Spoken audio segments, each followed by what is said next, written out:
দেখুন পাইলস এটা হচ্ছে আমাদের রেকটামের সমস্যা, যেটা আপনি তিনটেই নাম বলেন, পাইলস, ফিশার, ফিস্টুলা আর পলিপো হয়, যেটা আমাদের রেকটামের সমস্যা। এই সমস্যাটা এমন একটা সমস্যা যেখানে আমরা দেখেছি দীর্ঘদিন এই রোগ নিয়ে মানুষ ঘুরে। ট্রিটমেন্ট বলতে গেলে যে সামান্য কিছু ল্যাক্সেটিভ উপর থাকে পেশেন্ট। বেসিক্যালি আমরা যখন পর্যন্ত জানতে পারবো না রোগটা কী বা এর কী আমার সমস্যা বা এর কী কমপ্লিকেশন হতে পারে, তখন পর্যন্ত আমরা কিন্তু একে নিয়ে প্রপার চিকিৎসার দিকে আমরা এগোতে পারবো না।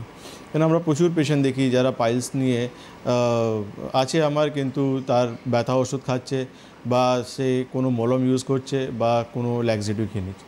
পাইলস বেসিক্যালি প্রবলেমটা হচ্ছে আমাদের রেকটামে যে ভেইনগুলো থাকে সেটা টর্চার্স হয়ে বেরিয়ে চলে আসে বাইরে। সেই জন্য আমরা যখনই স্টুল পাস করতে আর্লি মর্নিংয়ে যাই, আমরা দেখি আমাদের ব্লিডিং হচ্ছে বা প্রচুর পেন হচ্ছে, জ্বালা হচ্ছে, ইচিং হচ্ছে, এই সমস্যাগুলো আমরা দেখতে পাই। পাইলস মানে হচ্ছে রেকটামে ফুলে যাওয়া। এটা আমাদের ইন্টারনালও হতে পারে বা এক্সটার্নালও হতে পারে বা যে কোনো জায়গায় হতে পারে। আমাদের আসলে রেকটামকে আমরা একটা ক্লক মানে ঘড়ি হিসাবে দেখি আমরা। এবার কোন জায়গা হয়েছে, মানে 12 দিকে হয়েছে না 3 দিকে হয়েছে না 9 দিকে হয়েছে মানে 6 মানে এটা দেখতে হয় আমাদেরকে কোন পজিশন এটা হয়েছে। পাইলসের সমস্যা নর্মালি কেন হয়? পাইলসের প্রবলেম আমাদের ডে টু ডে লাইফ যেটা আমরা লিড করি সেখানে আমাদের কিছু ভুল অভ্যাসের জন্য এই প্রবলেমটা হয়ে যায়। আমরা দেখি যে অনেক লোক রয়েছে যাদের কিন্তু পেটের সমস্যা রয়েছে। বেসিক্যালি সকালবেলা পেট পরিষ্কার হচ্ছে না বা পেট পরিষ্কার হলে সময় লাগছে প্রচুর বা প্রচুর প্রেশার দিয়ে পায়খানা করতে হচ্ছে বা সময় কম আছে তাড়াহুড়ো করে পায়খানা করে বেরিয়ে যেতে হয়। On and off constipation and loose স্টুলের সমস্যা হচ্ছে বা ডায়রিয়া সমস্যা হচ্ছে পেশেন্টের। ওবেসিটি একটা কারণ হতে পারে, শরীরে প্রচুর ওয়েট আছে সেই জন্য একটা কারণ হতে পারে। আমরা দেখি প্রেগনেন্সির সময় এই পাইলসগুলো দেখা যায়, কেন নর্মাল ডেলিভারির সময় প্রচুর প্রেশার দিতে হয়, সেখানে দেখা যায় যে পাইলস হয়ে গেছে পেশেন্টের। আর অনেক সময় যারা বসে কাজ করে কন্টিনিউয়াসলি তাদের হয়, যারা কম ফাইবার খাবারে ইউজ করে তাদের কনস্টিপেশনের জন্য এই পাইলস হয়ে যাওয়ার চান্স ইউজ, বা যারা জল ইনটেক কম করছে তাদের এটা হয়ে যেতে পারে। যারা প্রচুর ভারী জিনিস তুলছে বা যারা লং টার্ম ড্রাইভিং কাজ করে তাদের এইসব প্রবলেম বেসিক্যালি হয়ে যায়। পাইলসের সমস্যা যেমন আমরা শুনছি যে কী কারণে বেসিক্যালি হয়। পাইলস একমাত্র যারা এই যে আপনি বললেন পার্গেটিভ বা ল্যাক্সেটিভের ওপর থাকেন, যে কোনোভাবে স্টুল ক্লিয়ার হয়ে গেলেই হয়তো হয়। অনেক সময় আমরা দেখেছি যে অনেকের আইবিএস সমস্যা রয়েছে, সেইখান থেকে এত মানে কন্টিনিউয়াস হয়তো কারোর লুজ স্টুল হয়েছে, সেখান থেকেও অনেকে বলছে যে আমার তো এরকম কোনো একটা কিছু বেরিয়ে আসছে।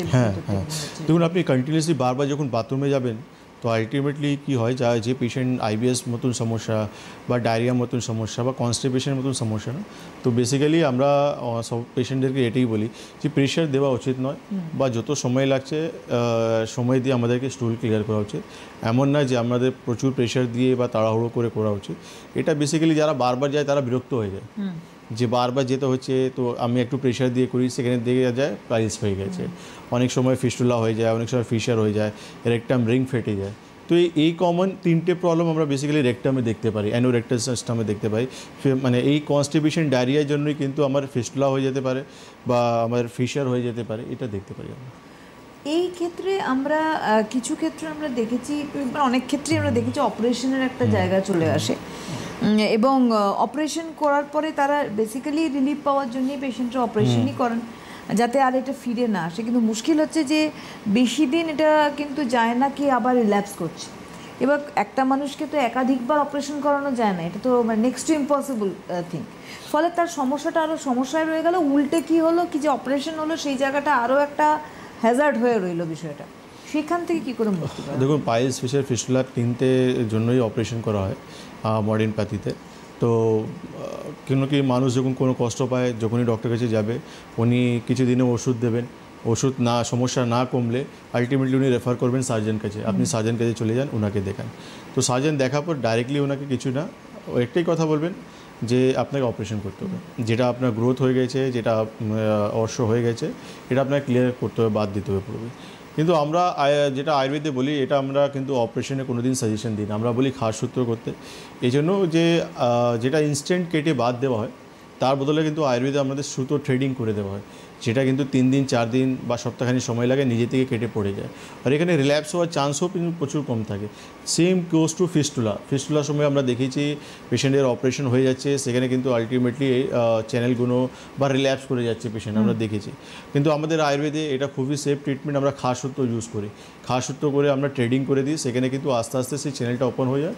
তারপর আমরা কিছু মলম দিই, পেশেন্ট কন্টিনিউয়াসলি ইউজ করে, আর কিছু মেডিকেশন মারফতে এটা পুরোপুরি ঠিক হয়ে যায়, এটা রিল্যাপস হওয়ারও চান্স থাকে না।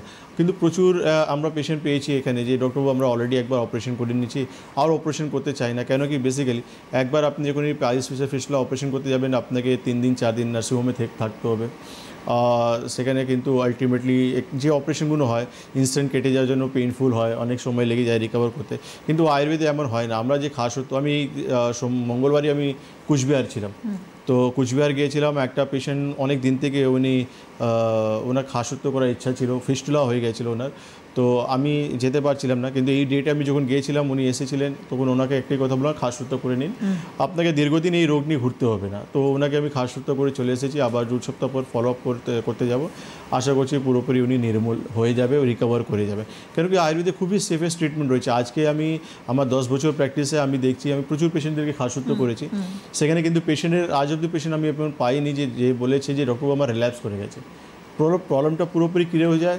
এর সঙ্গে আমাদের কিন্তু প্রিভেনশন কিছু জিনিস জানা উচিত, খানপান আমাদেরকে জানা উচিত। যাদের কিন্তু কন্টিনিউয়াসলি কনস্টিপেশন হয়, সেখান থেকে ওভারকাম বা ওখান থেকে কীভাবে বেরিয়ে আসবে সেটাও কিন্তু জানতে হবে। একটা মানুষের যেটা বারবার ডায়রিয়া সমস্যা হচ্ছে, সেখান থেকে কীভাবে, কেন কি আপনি আপনার রেকটাম রিং ছোটো আছে, সেখানে যখন বার্গ স্টুল বা কনস্টিপেটেড হার্ড স্টুল যখনই বেরোবে, তো আলটিমেটলি সেই সমস্যাটা কিন্তু আবার রিল্যাপস করতে পারে। এক্স্যাক্টলি। তো আপনাকে কিন্তু এইখান থেকে কীভাবে পার্মানেন্টলি সলিউশন পাবেন, খাসসূত্র হয়ে যাওয়ার পর আপনাকে এই হ্যাবিটটা ঠিক করার জন্য আপনাকে কিন্তু কিছুদিন ট্রিটমেন্ট করতে